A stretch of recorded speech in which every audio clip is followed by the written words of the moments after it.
Welcome to the Ghana Flood Digital Twin, a geospatial scenario analysis platform for urban drainage planning, building demolition assessment, and flood resilience decision support.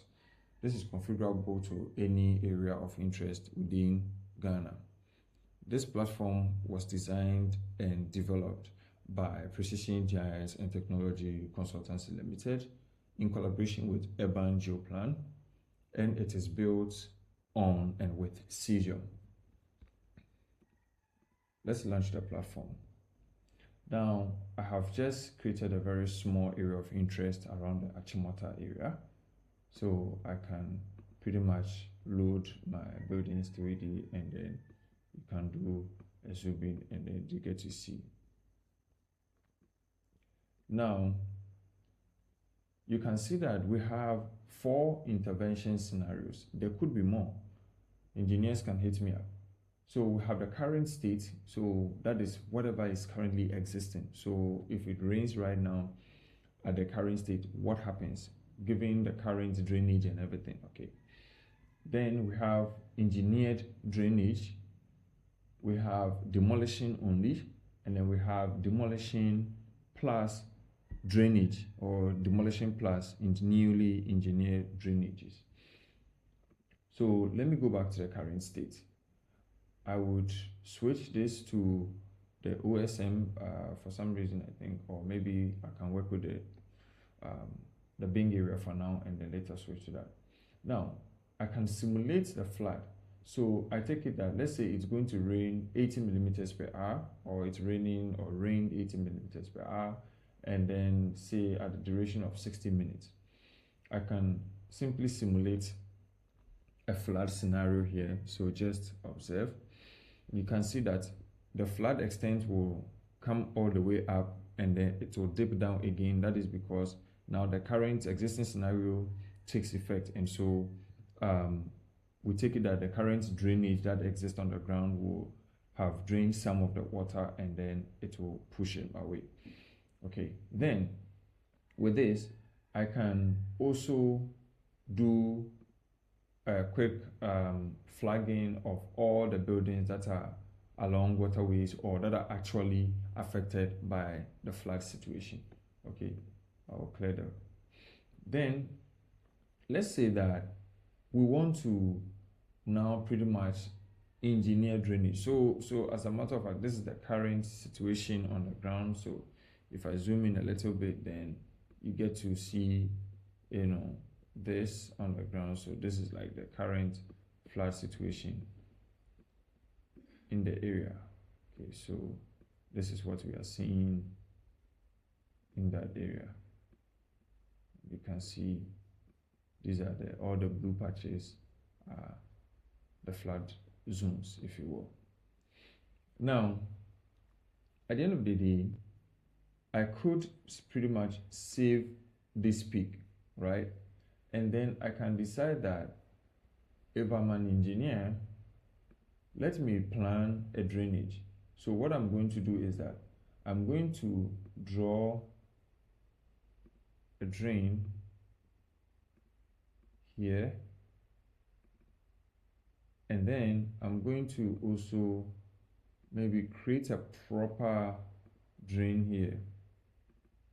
Now, for all of these drains, right, these drains that I'm developing, I'm pretty much drawing here, I could decide that I can actually work on the depth of it. Okay, so how big do I want, or how deep do I want the drain to be? Let's say 2, and then the width I would probably do okay, I will leave it at 3 or maybe 4.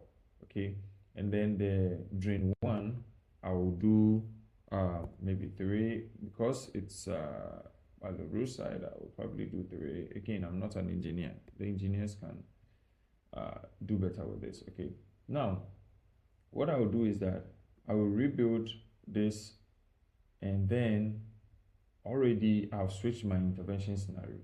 So with this, I can pretty much resimulate another flood situation. And let's observe what will happen here, and then even to the total flood extent.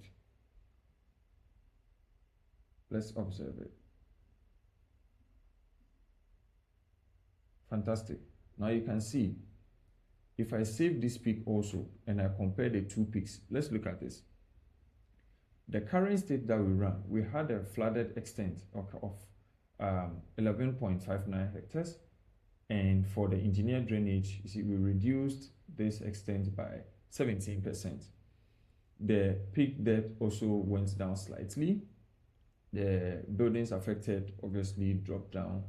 And you see, entirely the drainage network, the addition to it has pretty much very high impact on the entire flood scenario.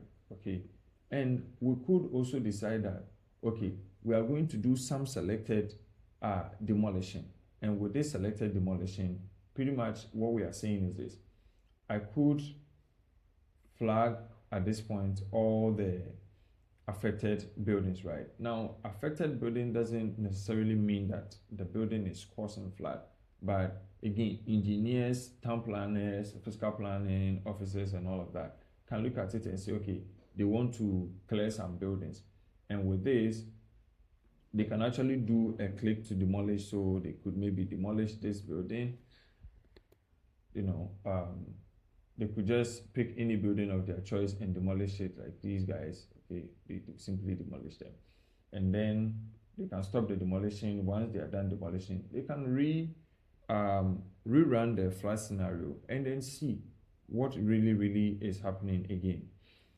I believe these are the ways that we need to solve our problems. Okay, data driven, things that people can see, things that are really tangible, than just hypothetically coming up with theories and all of that are not really practical. With this digital twin platform, you can even simulate the time of day and all that, just to give you that realistic feel. And then at the end of the day, you have an actual grand view of what is really happening. This area, the whole of this block, now you can see through the construction of the drains, you see has eradicated flooding along this stretch and then here as well. So it is not only a matter of constructing drains, but then even to use to simulate the size of drain that when constructed can actually solve a problem or reduce flooding along our roads and even in our various residential areas. Okay, so this is what I have, and your views are pretty much welcome. Of course, the system can do more than I have talked about, but I just want to keep this video very short just to give you guys an idea. Thanks. Catch you soon. Bye.